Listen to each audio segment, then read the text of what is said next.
One of the key themes running throughout the entirety of Ursula K. Leguin's story, Dragonfly, is that character attempting to figure out who and what she truly is. Now, in Le Guin's world of Earthsea, this is very much tied to the notion of a name, specifically a true name, and we see this arising when Dragonfly is going to be named by the village witch Rose, and they have a conversation prior to this.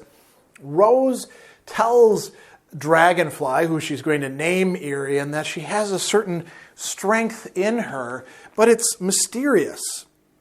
She is going to tell her that she's got, here it is, you have a strength in you, a great one, and you know it too. What you are to do, I don't know, nor do you. That's to find, but there's no such power as to name yourself. And so Rose is going to name Dragonfly. She gives her the name Irian, which Dragonfly feels is kind of a betrayal, and we've talked about that elsewhere. And when she does that, there's a very important line here. So Dragonfly is confronting Rose, and Rose says, I spoke your true name. It's not what I thought it would be, and I don't feel easy about it, as if I'd left something unfinished. But it is your name. If it betrays you, then that's the truth of it. So it's right, but it's also not right. There's a surplus there. There's a more that isn't being made manifest, although it is being, you could say, acknowledged in its hidden existence. And then when we move ahead to the third section of it, where Irian, now named, is speaking with the doorman, one of the masters of Roke, the one who guards the door, where she has to give her name as the password. He asks her, do you know whose name you must tell me before I let you in? And she says, my own, sir, it is Irian. And he says, is it? That gave her pause. She stood silent. It's the name the witch Rose of my village on Way gave me in the spring under Irian Hill, she said at last, standing up and speaking truth. The doorkeeper looked at her for what seemed like a long time. Then it is your name, he said, but maybe not all your name. I think you have another. I don't know it, sir. After a long time, she said, maybe I can learn it here, sir. And this is when the doorkeeper bows his head, makes a very faint smile, and says, come in, daughter. And she steps across the threshold into the great house, precipitating the crisis that is going to occupy the last two parts of the work. So the idea here is that, once again, following up on Rose naming her, there's something more going on here. There's something that hasn't been brought completely to light. And so maybe she can learn this name here at Roke. If there's any place where it would be possible, maybe this is it.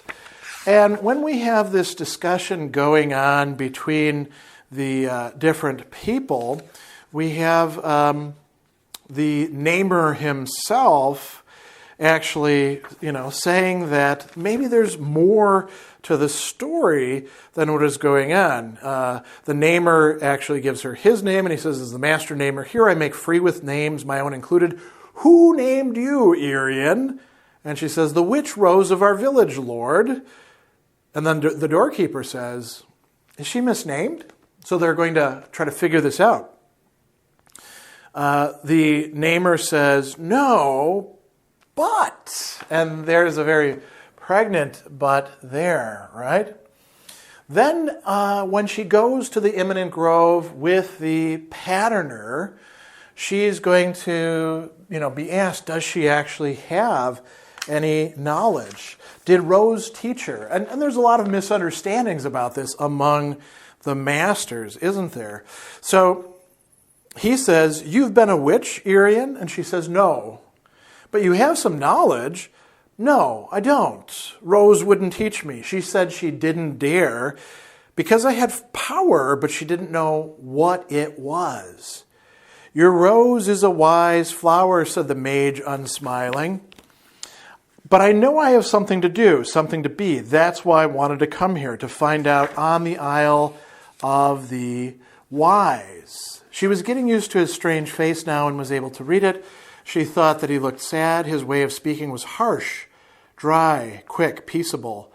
The men of the Isle are not always wise, eh? Maybe the doorkeeper.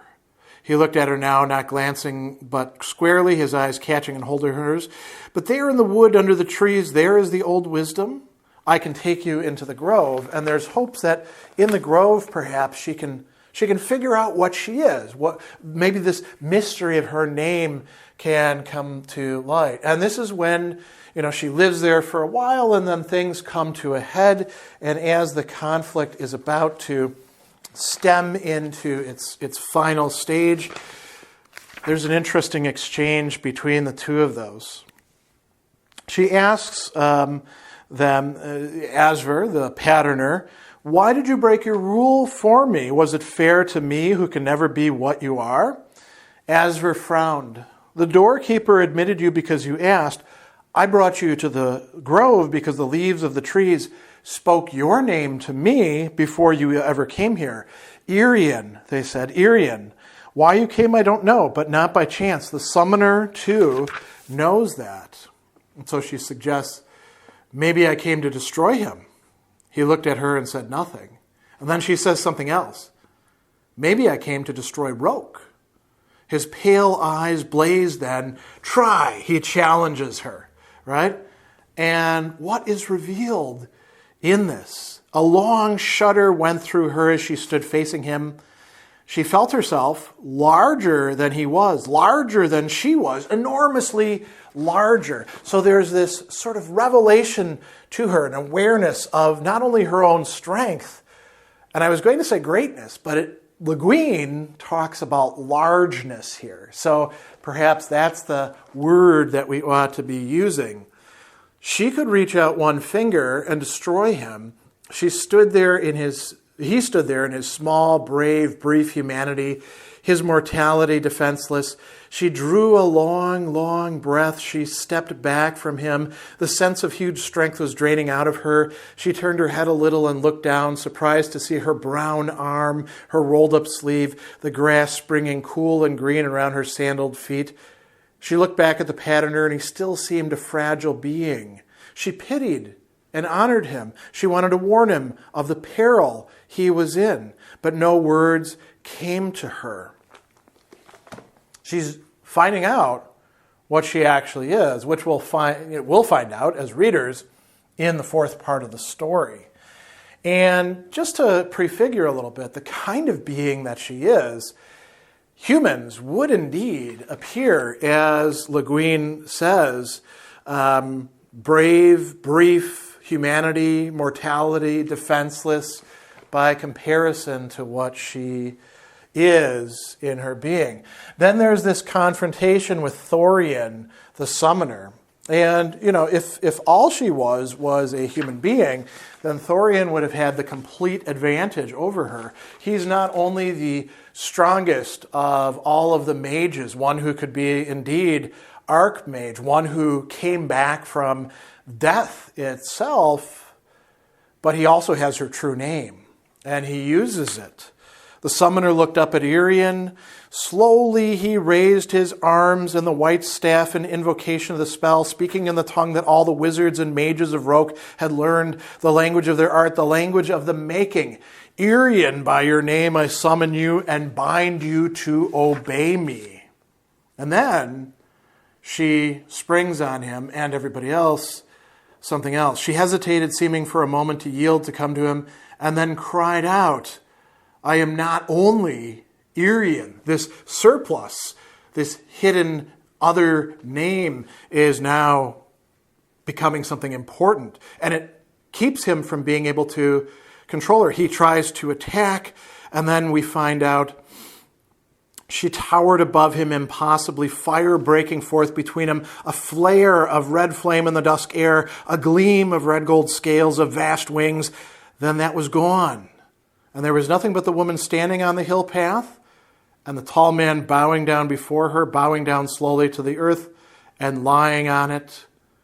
And when they go to see what's there, under the huddle of the gray cloak, the herbal found in only a huddle of clothes and dry bones and a broken staff. So the old namer comes out and says, "Who are you?" And Irian says, "I do not know my other name." She spoke as she'd spoken to the summoner in the language of the making, the tongue the dragons speak. So she is indeed a dragon who was born as a human being, which does happen in Earthsea, and they discover this at moments of crisis. This is what has been there the entire time, the great strength that Irian had from the beginning, that Rose could dimly recognize, that the doorkeeper perhaps could recognize as well. She now knows that, but she still doesn't fully know herself, her name. So she is going to go and find out what her name is. She says, "Those who will give me my name in fire, not water, my people." And then the patterner says, "In the west," she says, "beyond the west." She turned away from him and then went up the hill in the gathering darkness. As she went farther from them, they saw her, all of them, the great gold-mailed flanks, the spiking, coiling tail, the talons, the breath that was bright fire. On the crest of the knoll, she paused a while, her long head turning to look slowly round the Isle of Roke, gazing longest at the grove, only a blur of darkness in darkness now. Then with a rattle like the shaking of sheets of brass, the wide veined wings opened, and the dragon sprang up into the air, circled Roke knoll once more, and flew. And that is the departure. But before that, something important does happen that we should close on. Irian, said Osra the patterner, "Will you come back to us?" She halted and let him come up to her. "I will if you call me," she said. And this indeed is going to happen. Those two are going to have this ongoing connection through that. And so Irian has discovered what her place is. It's not on Way. It's not at Roke. It is indeed with her people beyond the west. The dragons, where she is going to be welcomed and find out as Orm Irian who she truly is. And then she will come back in the final book of Earthsea and play a very significant role in the resolution of the great crisis that faces not only Roke, but all of Earthsea, humans and dragons alike.